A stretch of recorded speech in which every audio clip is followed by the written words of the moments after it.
अरे बाबा चुप रहो बाबा। अरे इनको शांत रहने दो, जानते हैं किसान ये क्या करेंगे। ये हर एक में केवल बोलना जानते, बाकी कुछ नहीं। अरे कितना दिया है उससे एक मिनट स्वाद, जितना दिया है सुन लो, उससे ज्यादा आपने जो यूरिया की बोरी 50 से 40 कर दी, उसमें काट लिया है। एक हाथ से 1 रुपया देते हो, दूसरे हाथ से 10 रुपए खींच लेते हो किसानों से। ये है आपकी सरकार। ये डंका बज रहा होगा किसी बड़े बड़े लोगों के लिए, कुछ चुनिंदा उद्योगपतियों के लिए बज रहा होगा डंका, लेकिन देश के किसानों की जो बर्बादी है वो छुपी नहीं है सभापति जी। और पता नहीं सरकार में बैठे लोग क्या है कि प्रधानमंत्री जी की भी नहीं सुनना चाहते, प्रधानमंत्री की भी नहीं सुनना चाहते, प्रधानमंत्री की भी नहीं सुनना चाहते आप लोग। केवल धर्म के नाम पर मंदिर मस्जिद हिंदू मुसलमान नफरत फैला के आपको अगर लग रहा है, केवल लग रहा है कि इस तरह से जनता का विश्वास जीत लोगे, तो देश का जनमानस, देश का किसान जाग चुका है। 5 साल प्रचंड बहुमत की सरकार, सत्ता पक्ष की तरफ से, जयप्रकाश भाई आपका नंबर आएगा अभी, सत्ता पक्ष की तरफ से जो खड़ा हुआ प्रचंड बहुमत की सरकार, डबल इंजन की सरकार, 5 साल डबल इंजन की सरकार चलाने के बाद हमारी फाइलों में गांव का मौसम गुलाबी है। तुम्हारी फाइलों में गांव का मौसम गुलाबी है, मगर ये आंकड़े झूठे और वादा किताबी है। तुम्हारी मेज चांदी, तुम्हारे जाम सोने के, लेकिन किसान के घर में आज भी फूटी रकाबी है। ठीक है अध्यक्ष जी, राष्ट्रपिता महात्मा गांधी जी कहते थे कि भारत की आत्मा गांव में बसती है, और भारत की आत्मा जब गांव में बसती है तो गांव की तरक्की और खुशहाली के बिना देश की तरक्की संभव नहीं है। श्रद्धेय नेताजी ने हमेशा कहा कि भारत की तरक्की और विकास का रास्ता अगर कहीं से निकलता है तो खेतों और खलिहानों से निकलता है। अर्थव्यवस्था के बहुत बड़े बड़े विद्वान इस सदन में मौजूद हैं। श्रद्धेय नेताजी ने हमेशा कहा कि अगर देश की अर्थव्यवस्था को दुरुस्त करना है तो किसानों को आप संपन्न कर देंगे तो बाजारों की भी वैल्यू बढ़ जाएगी, लोगों की परचेजिंग पावर भी बढ़ेगी और देश की अर्थव्यवस्था भी बढ़ेगी। सभापति जी, माननीय वित्त मंत्री जी द्वारा जब बजट पेश किया गया तो माननीय अध्यक्ष जी, तो लगातार ये कहा गया अब तक का सबसे बड़ा बजट है, 50 लाख करोड़ से ज्यादा का बजट है। लेकिन उन बजट पत्रावलियों को जब देखा गया और उस पत्रावली में जब कृषि एवं किसान कल्याण मंत्रालय के बजट को देखा गया तो अध्यक्ष जी बड़ी निराशा हुई। केवल 2.7% बजट का हिस्सा इस मंत्रालय को दिया गया। जो पिछले समय में बजट मिल रहा था उसमें भी सभापति जी 2.8% की कमी सभापति जी इसमें कर दी गई। इसलिए मैं समझता हूं बीजेपी के लोग, ये एनडीए की सरकार भाषण चाहे जितना दे ले किसानों के लिए, लेकिन दिल में किसानों के लिए नफरत लेके बैठे हुए। अगर नफरत लिए न बैठे होते तो इतने बड़े बजट में किसानों के लिए बजट में कटौती क्यों की जाती। सभापति जी, मैं जिक्र करना चाहूंगा 2014 के भारतीय जनता पार्टी के संकल्प की, 2014 में संकल्प पत्र जो जारी किया गया था, उस संकल्प पत्र में कहा गया था कि स्वामीनाथन जी की जो रिपोर्ट है, आपके पास आज कागज बहुत है, लेकिन बोलना संक्षिप्त में है सर, संक्षिप्त में बोलना है। अब जो आप मौका देंगे आपकी उदारता रहेगी। सभापति जी, 2014 के संकल्प पत्र में कहा गया कि स्वामीनाथन जी की सिफारिश के अनुरूप जो किसानों की लागत है, जिसमें लागत में श्रद्धेय नेताजी कहते थे और उसी बात को स्वामीनाथन जी ने भी कहा, किसान की अपनी मेहनत, अपने परिवार की मेहनत, उनके जो पशुओं की मेहनत, खेती की जो वैल्यू है उस वैल्यू का जो मार्केट में ब्याज होना चाहिए, सारी की सारी चीजों को अगर मिला लें, जिसको स्वामीनाथन जी ने फार्मूला दिया था C2 का, C2 प्लस 50%, माने लागत का 1.5 गुना समर्थन मूल्य। 14 का वादा है आपके चुनावी घोषणा पत्र का मंत्री जी, और 14 से आज 25 आ गई है। अभी तक एक बार भी सरकार का ये संकल्प 12वां बजट पेश हो गया है, 11 साल आपने पूरे कर दिए। भाषण बहुत लंबे हैं आपके, लेकिन सच्चाई से बहुत दूर हैं। उसके बाद सभापति जी, प्रधानमंत्री जी ने 2016 में घोषणा की कि 2022 में आने वाले अमृतकाल में जब भारत प्रवेश करेगा तो उस प्रवेश के समय किसानों की आमदनी को हम दूना कर देंगे। मैं नहीं समझ पा रहा हूं, माननीय कृषि मंत्री जी, आप बहुत अनुभवी हैं, एक बड़े प्रांत के लंबे समय तक मुख्यमंत्री रहे हैं, जहां किसानों की इस्तेमाल की सारी चीजों का मूल्य आपने बढ़ा दिया। आपने खाद का दाम लगातार बढ़ाया, बिजली में आपने कोई सब्सिडी दी नहीं, कीटनाशकों का दाम बढ़ा दिया गया, किसान के इस्तेमाल के डीजल के दाम बढ़ गए, ट्रैक्टर थ्रेसर से लेके जितने भी आपके चीजें इस्तेमाल होती हैं खेती किसानी में, सारी चीजों का दाम बढ़ा दिया। लेकिन किसानों को कहीं समर्थन मूल्य देने की आपने जरूरत नहीं समझी। जहां आपने वादा किया था दोगुनी आमदनी का, जहां आपने वादा किया था C2+50% का, आज मैं बड़ी जिम्मेदारी से सभापति जी कहता हूं, देश के किसानों की हालत यह है कि अगर वो कर्ज न लें तो लागत भी ऐसी, लागत के बराबर भी कहीं मार्केट में मूल्य नहीं है। स्वामीनाथन जी ने कहा था कि किसानों की आमदनी बढ़ानी है तो 43,000 मंडियों की देश में जरूरत है, लेकिन उन मंडियों की अभी देश के अंदर केवल स्थिति है 7,000 की। और जब से एनडीए की सरकार आई है 11 साल से, मैं पूछना चाहता हूं मंत्री जी, जवाब दे दीजिएगा, प्राइवेट सेक्टरों ने तो मंडियां बढ़ा ली, साइलोज बना लिए, प्राइवेट खरीदारी का इंतजाम तो है, लेकिन कहीं भी सरकारी मंडियां आपने बढ़ाने का काम किया हो तो उसका डेटा दे देना। उत्तर प्रदेश के अंदर आदरणीय अखिलेश यादव जी ने मुख्यमंत्री रहते हुए विशेषकर बुंदेलखंड से लेकर उत्तर प्रदेश के विभिन्न इलाकों में सैकड़ों मंडियां बढ़ाई थी, उन मंडियों को नहीं बढ़ाया। और तो और कन्नौज के अंदर आलू की, मैनपुरी के अंदर अनाज की एक बहुत बढ़िया मंडी तैयार की थी एक्सप्रेसवे के ऊपर, जिससे किसान अपनी फसलों को सीधे देश के किसी भी कोने में पहुंचा सके। उन मंडियों को भी मंत्री जी आप जानकारी जुटा लीजिएगा, उन मंडियों को भी आपकी सरकार ने नहीं बनाया। और मैं ये बात मैं इसलिए कह रहा हूं क्योंकि जब सत्ता पक्ष की तरफ से कोई खड़ा होता है तो डबल इंजन की बातें करते, डबल इंजन की बातें करते। क्या हुआ आपके उत्तर प्रदेश के अंदर डबल इंजन का? माननीय अखिलेश जी के सारे कामों को रोक दिया गया। जहां सभापति जी ये हालत है किसानों की, अंत में किसान क्या करें? कर्ज ले रहे हैं, साहूकारों के मुंह मांगे ब्याज पे कर्ज लेना पड़ रहा है, सरकार से भी कोई राहत नहीं। क्या मामूली बात है?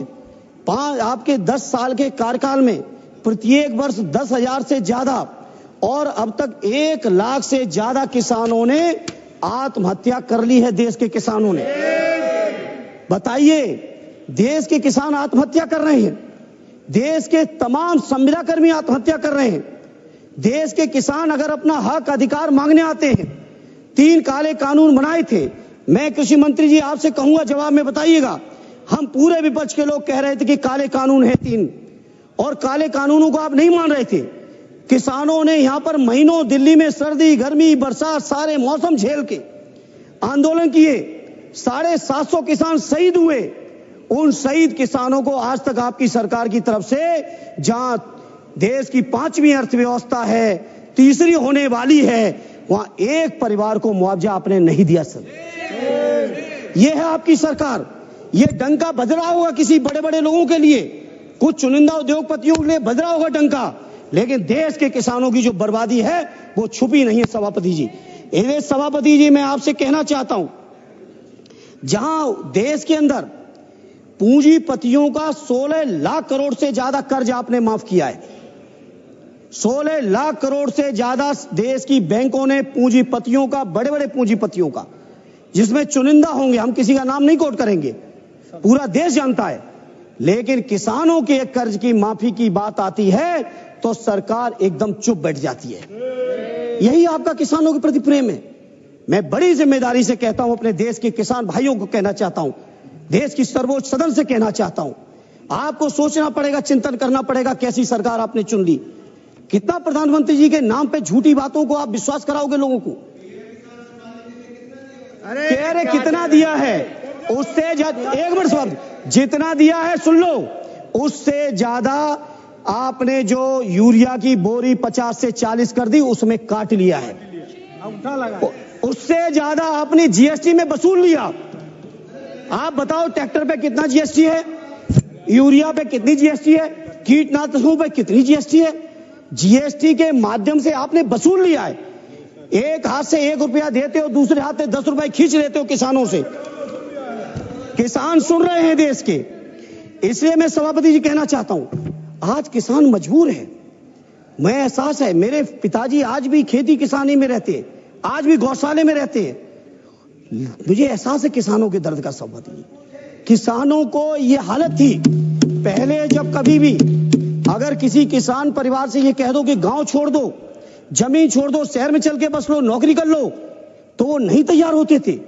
और आज सभापति जी किसान इतना मजबूर हो गया है कि खेती छोड़ के शहरों में रिक्शा चलाने को तैयार है, शहरों में आपके मजदूरी करने को तैयार है, कोई भी काम करने को तैयार है। अब किसानों ने समझ लिया है कि उनका और उनके बच्चों का भविष्य अब खेती में नहीं रहा। और यही कारण है, बहुत से सर्वे आए देश में, जब पूछा गया किसानों से कि आप खेती करना चाहते हो कि नहीं करना चाहते हो, मेजॉरिटी के किसानों ने कह दिया कि हम खेती नहीं करना चाहते। यह हालत है। देश के 50% से ज्यादा किसान आज भी हैं सभापति जी, जो कर्जों से डूबे पड़े हुए हैं। इसे मैं आज इस मौके पर कहना चाहता हूं, ये सरकार हो चाहे इनके प्रांतों की सरकार हो, और प्रांतों में भी विशेषकर उत्तर प्रदेश की सरकार के बारे में कहूंगा, किसानों को रोजगार दिया नहीं। हाँ, एक रोजगार माननीय मंत्री जी आपकी सरकार ने किसानों में दे दिया, और किसान परिवार के सभी लोगों को दे दिया। चाहे 2 डिग्री टेम्परेचर हो, 3 डिग्री टेम्परेचर हो, कोहरा हो, तुषार हो, बारिश हो, मूसलाधार बरसात चल रही हो, या गर्मी की तपन हो 50 डिग्री से ऊपर की, हर परिस्थिति में किसान परिवार की महिलाओं को, किसान परिवार के बच्चों को, किसानों को स्वयं अपने खेतों की रखवाली करनी पड़ रही है पूरे उत्तर प्रदेश के अंदर छुट्टा जानवरों से। ये हालत कर दिया आपने किसानों की। कहीं ना कहीं मैं समझता हूं किसानों की दुर्दशा आप सब लोग सुनियोजित तरीके से कर रहे हो, क्योंकि ये किसान जो समाज है बहुत स्वाभिमानी समाज है, बहुत जज्बाती समाज है। ये सरकार की गलत नीतियों का जम के विद्रोह और विरोध भी करता है।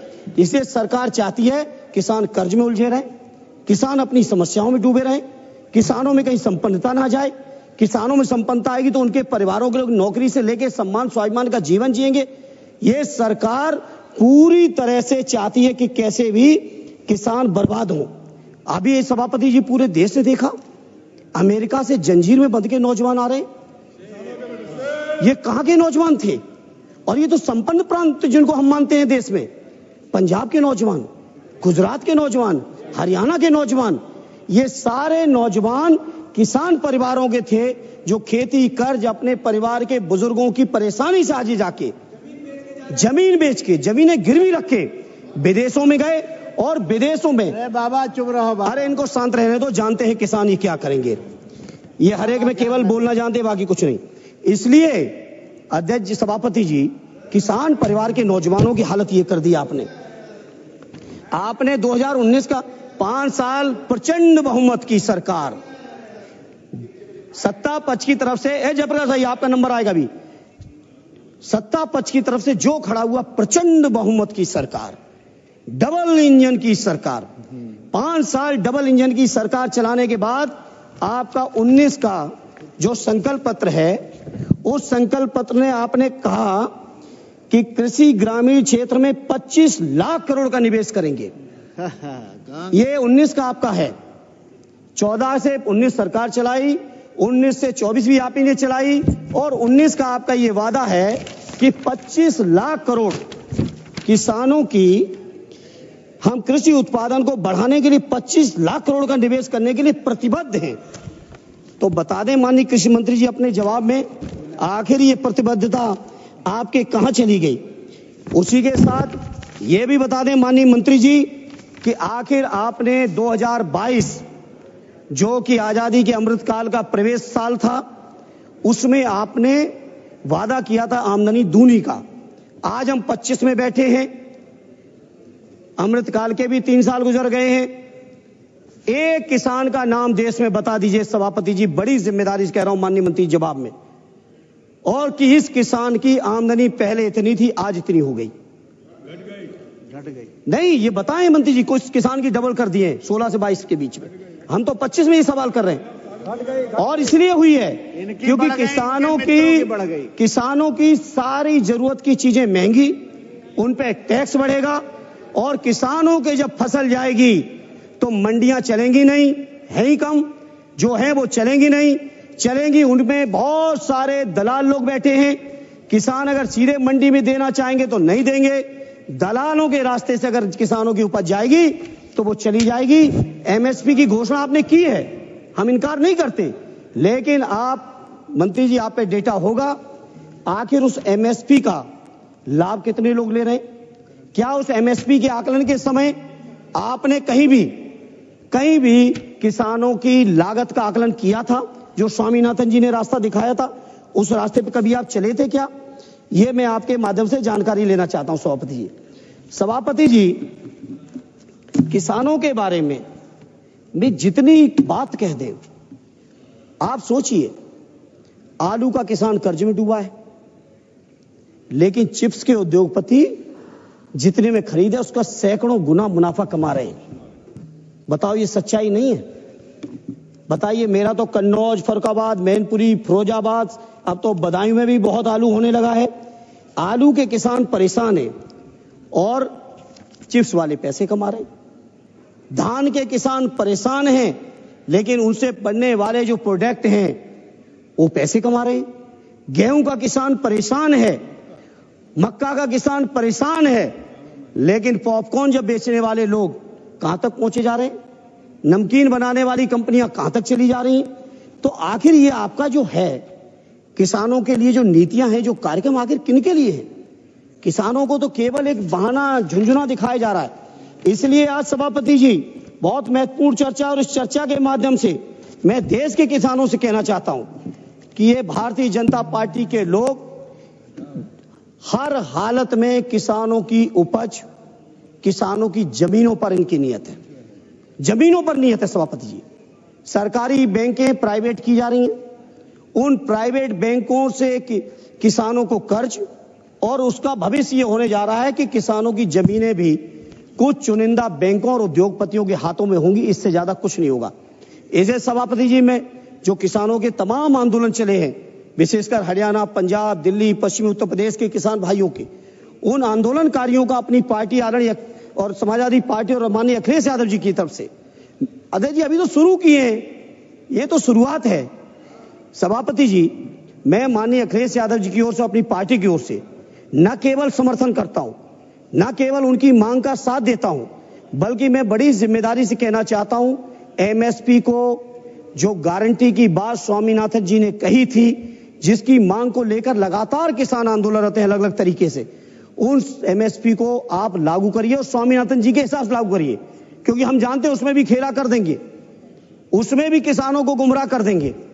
क्योंकि आप देखिए, किसानों का बजट आपने डाउन कर दिया, जहां देश का बजट बढ़ रहा है, किसानों का बजट क्यों कम कर दिया मंत्री जी?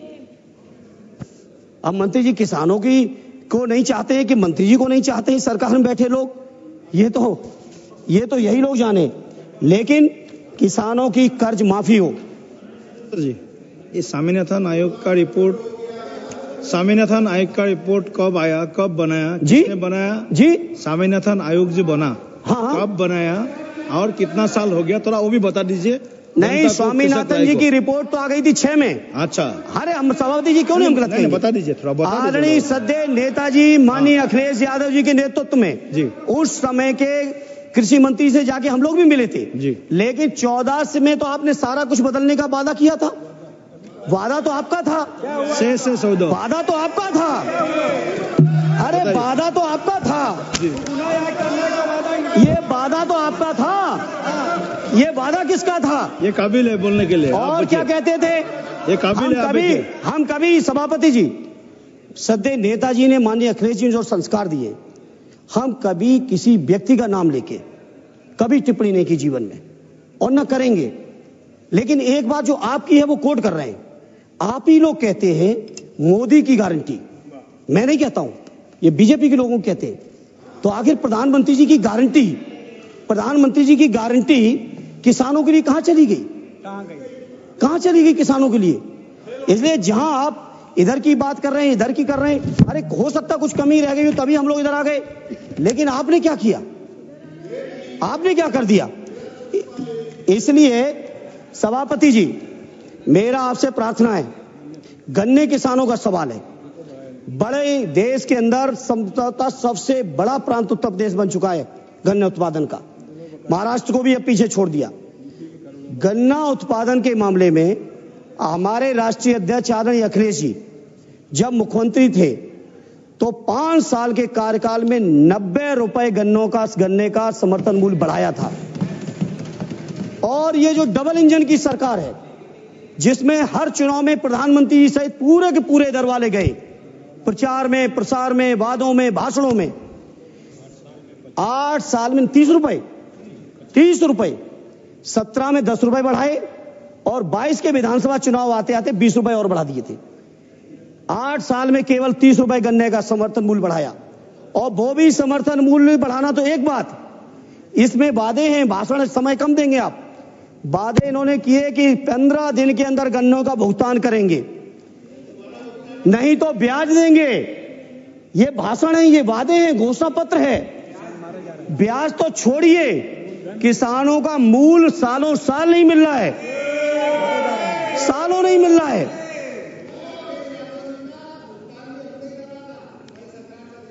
अरे जब खजाना तुम पे पहुंच गया, भुगतान कौन करेगा? ये कौन सी बात होती है? वित्तीय वर्ष खत्म हो गया था भाई, 15 मार्च को जब कार्यकाल खत्म हुआ तो भुगतान कौन करेगा? और भुगतान क्या कोई एहसान किया, किसी और का किया? किसानों का गन्ना था, किसानों का गन्ना था, उसका भुगतान आपने कर दिया। इधर सभापति जी, उत्तर प्रदेश का तो विशेषकर और कई प्रांतों के साथियों से बात हुई, अन्य प्रांतों में भी सबसे ज्यादा दिक्कत जो आज है किसानों को, सभापति जी सुन लें, छुट्टा जानवर। मेरी प्रार्थना है कृषि मंत्री जी, किसानों की उपज की जब तक वो बाजार में बिक नहीं जाता है, पूरा का पूरा परिवार सर्दी, गर्मी, बरसात, लू, बारिश, हर परिस्थिति में किसानों के परिवार खेतों में पड़े हैं, उनका जीवन नरक हो गया है। इसे सभापति जी आपके माध्यम से मंत्री जी से, सरकार से कहूंगा, एक स्थायी और ढंग से इंतजाम निकालिए। प्रधानमंत्री जी के आप चुनावी भाषण सुनिए, और पता नहीं सरकार में बैठे लोग क्या है कि प्रधानमंत्री जी की भी नहीं सुनना चाहते, प्रधानमंत्री की भी नहीं सुनना चाहते, प्रधानमंत्री की भी नहीं सुनना चाहते आप लोग। केवल धर्म के नाम पर मंदिर, मस्जिद, हिंदू मुसलमान नफरत फैला के आपको अगर लग रहा है, केवल लग रहा है कि इस तरह से जनता का विश्वास जीत लोगे, तो देश का जनमानस, देश का किसान जाग चुका है। इसे मेरी प्रार्थना है, बहुत महत्वपूर्ण क्षेत्र है, बेरोजगारी का आलम पूरा देश जानता है। आज भी खेती, हमारा क्षेत्र ऐसा है, 60% से ज्यादा लोगों को रोजगार दे रहा है।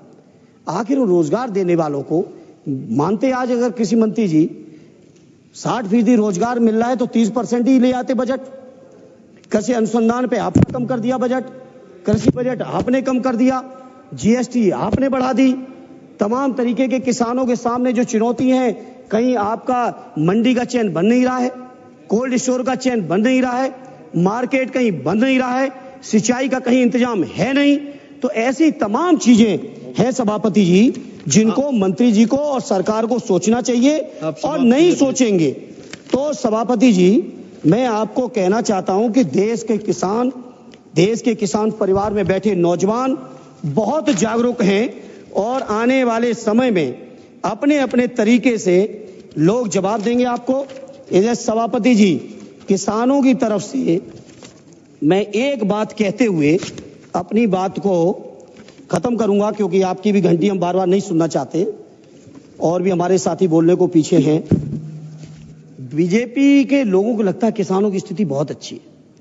सच्चाई यह है, कृषि विकास दर से लेके, कर्ज से लेके, आत्महत्याओं से लेके, उनके ब्याज से लेके, मंडी से लेके, जीएसटी से लेके, उनके ऊपर मुकदमों से लेके, आप सोचो कि पंजाब के किसान चलते तो हरियाणा सरकार रोक देती है। कोई मामूली बात है? अंतरराज्यीय सीमा तो है, कोई अंतर प्रदेश देशी सीमा तो है नहीं। अंतरराज्यीय सीमाओं में रोक दे रहे लोग। 750 यहां मर गए, इनका कोई कार्रवाई नहीं, शहीदों का दर्जा नहीं, कोई मुआवजा नहीं। इसलिए मैं किसानों की भी समर्थन की मांग करते हुए, वो समर्थन करते हुए अपनी पार्टी की ओर से एक बात केवल सभापति जी, एक बात मैं कहूंगा कि हर हाल में ये किसानों को गुमराह कर रहे हैं। मैंने कई रिपोर्ट्स पढ़ ली, टाइम नहीं है बताने का। गुमराह करते हैं कि किसानों का कर्ज माफ करेंगे तो सरकार पे इतना खजाने पे बोझ आएगा। ज्यादा बड़ा बोझ भी नहीं आना है, ज्यादा बड़ा बोझ नहीं आएगा अगर सरकार करना चाहे तो। इसे मैं सरकार से कहूंगा किसानों का कर्ज माफ कर दो और भविष्य में किसान कर्ज ना उन पे चढ़े, उसके लिए भविष्य में कर्ज ना चढ़े, उनकी लागत का 1.5 गुना समर्थन मूल्य कर दो तो किसानों का भी लाभकारी सौदा हो जाएगा। बस एक बात सभापति जी कहते हुए एक लाइन कहूंगा, जवाब दिए। एक मिनट जयप्रकाश जी।